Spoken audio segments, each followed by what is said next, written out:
Credit card debt is at an all-time high in the US right now. In fact, as of Q1 of 2023, it's at $986 billion. That's right, billion with a B. That's a shit ton of credit card debt. If your credit card balances are contributing to that $986 billion ridiculous figure, well, guess what? If you're a homeowner, I've got great news. You know what the average equity is for a current homeowner right now? Right around $276,000. That's $276,000 of untapped potential money that you can use to pay off debt. Now, I know what you're thinking. If you refinanced or if you got a loan in the last couple of years, you're sitting on a real nice low interest rate and you know you're never gonna refinance, you're never gonna sell your house. You don't even care that rates are set 6 and 7% because you're comfortable, you're good, you like that low interest rate and you have no plans of getting rid of that, right? Well, what if I told you that there was a way that we could get a higher interest rate and still save you money? Crazy, right? Yeah, absolutely ridiculous. But I promise you it's real, and I'm doing it for people every single day. So I want to show you an example. So here we have it. This is the debt consolidation tool that I want to show you. This right here is the existing property. This one was purchased for $500,000 back in June of 2019. This gives our current value just under $660,000 now. And then these are the existing debts. So about $56,000 worth of existing debt and $2,000 worth of monthly payments, not including the mortgage payment. So what these guys did, they bought in 2019. Again, in 2021, they refinanced and got a lower interest rate down to 3.75. So looking at a refinance now, obviously the rate would be going up to 6.5%, which doesn't make sense because now we're going to be spending about almost $600 more per month.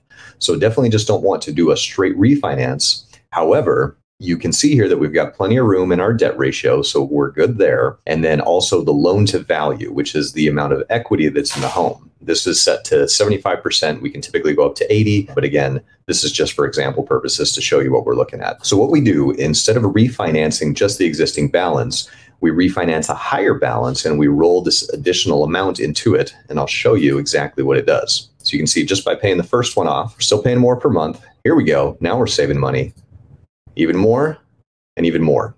So again, depending on the amount of equity you've got in your home and the existing debts, this is a fantastic tool. Now we're saving just over $1,000 per month by refinancing. Even though it's a higher interest rate, the total monthly amount that's leaving your bank account is gone from $47.64 to $37.06. Now I know what you're going to say, Braden, why would I want to refinance into a 30-year loan? Because that's just going to take all of my credit cards out to 30 years. It's going to take my mortgage to 30 years. Well, no, here's what we do. You don't really need that extra dollar amount. It's great, but you were already used to paying the $47.64 per month.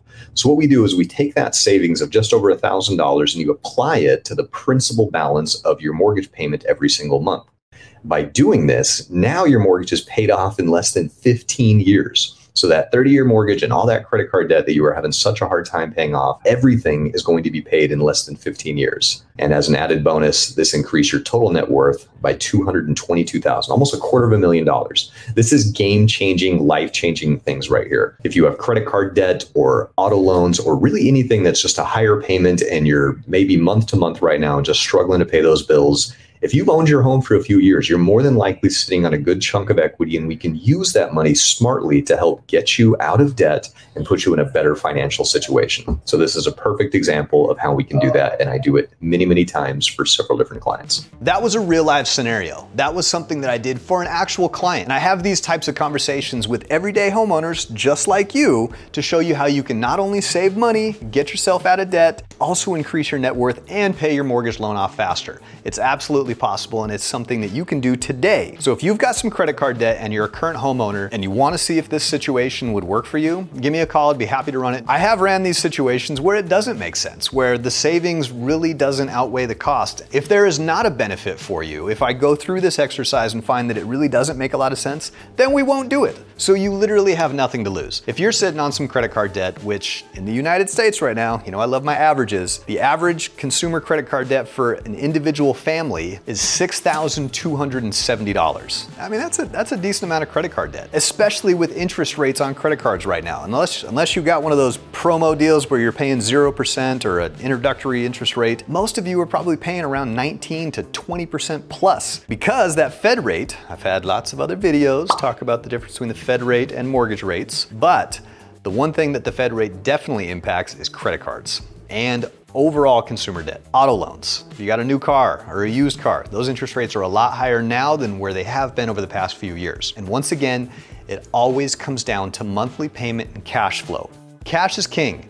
Cash flow is everything. If you have $5,000 coming in every single month and $6,000 of it is leaving for bills, that's a tough situation. Let's turn that around and turn that into a much more manageable number. $5,000 coming in and only $4,000 going out, or $3,000 going out. For more tips and tricks, check out several of my other videos that go into how you can structure offers, how you can get sellers to pay for your closing costs. So be sure to check out my other videos. Got a whole library full of them. Or if you do have a question that you don't see answered on anything, hit me up in the comments. All my contact information is always on the back part of this, so be sure to give me a call today and I'd be happy to help. Now, let's say you do have some credit card debt or auto loans or other debts, and you're kind of sick of your current home.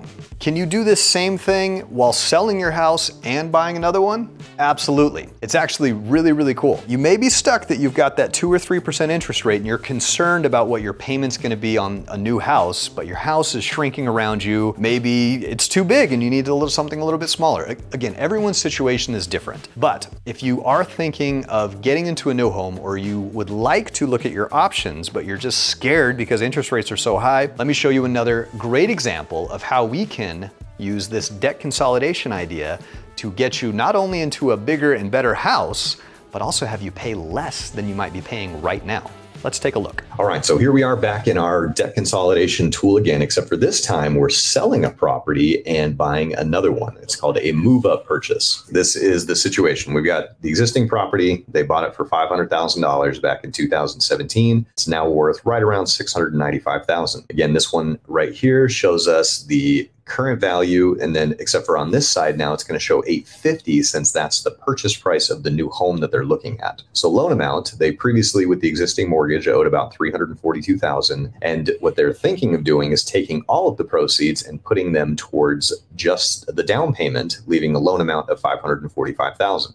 Still sitting on a good chunk of equity, but the interest rate that they were paying on the existing mortgage on the home that they're selling is 3%, and the newer one is now at 6.5%. This shows other debts here between credit cards and installment loans. Again, I've just got them labeled kind of randomly. This could be anything, but again, they've got about $68,000 worth of debt and $2,350 in monthly payments, not including that mortgage. So again, this is information on the existing loan. We don't need to know too much about that. We don't really care too much about the qualifying ratios. That's my job to figure all that out. But here's what I want to show you. So if we did that, most people, again, like to just take all the proceeds from the sale of their home and then deposit them or put them as a large down payment onto the new mortgage to get to finance a lower amount. When you're financing a lower amount, that means paying less per month, right? Well, not always. Let's look at maybe saving some of that money instead of putting it towards the down payment and utilizing it in other places. Because the way we have it right now, by placing all of that money towards the down payment, it's going to cost almost $2,500 extra per month to move up into this house. That's kind of a big hit.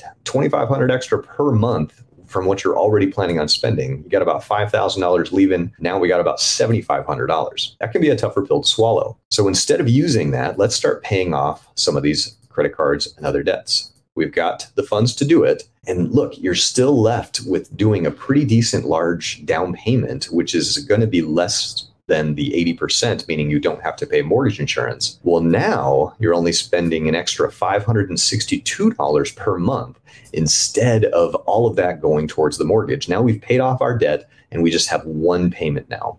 And again, this is a great situation because overall in interest, what we're saving is over $100,000. And just by reallocating some of these funds and moving it around and looking at the entire picture, we save tons more money, set yourself up for the future. And it's just a really, really smart idea. Don't just take all of those funds and put them towards your down payment. Let's maybe get a little creative, pay off some debts, maybe use some of that money to buy the interest rate down even further. But again, we want to be careful with how much we do that. Rates could drop in the future anyway, and then we just refinance. I am one of those loan officers. I'm not just going to quote you a rate and a payment. I like to look at the entire financial picture. What most people do is they take that entire dollar amount that they make from the sale of their home and they use it as a down payment on the next house.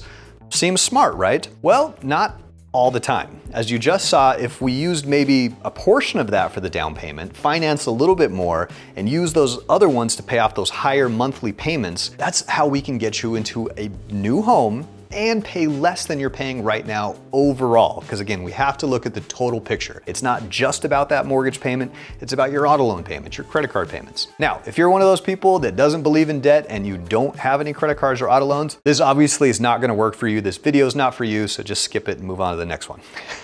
But if you are part of the vast majority of people that do have credit card debt, have auto loans, student loan debts, any sort of debt that you're just having a hard time paying off and you're not really sure where the extra money is going to come from, again, if you're a homeowner, this works great. If you're not a homeowner, well, what the hell are you doing? Why do you think I do these videos? Let's get you into a house. We got down payment assistance. You don't need 20% down. There's a million other reasons and other videos to show you how you can become a homeowner. I know you think you can't, but trust me, there's always solutions. You just have to get started. Even if you think you're a year away, give me a call today. Let's take a look at that situation and find out exactly the steps we need to take to get you on the path to homeownership. And for you current homeowners, this is a great option if you do have more debt and you're having a hard time paying those bills every single month. Give me a call. I promise you it will change your life and you will be my very next success story on the next YouTube video. Thanks, guys.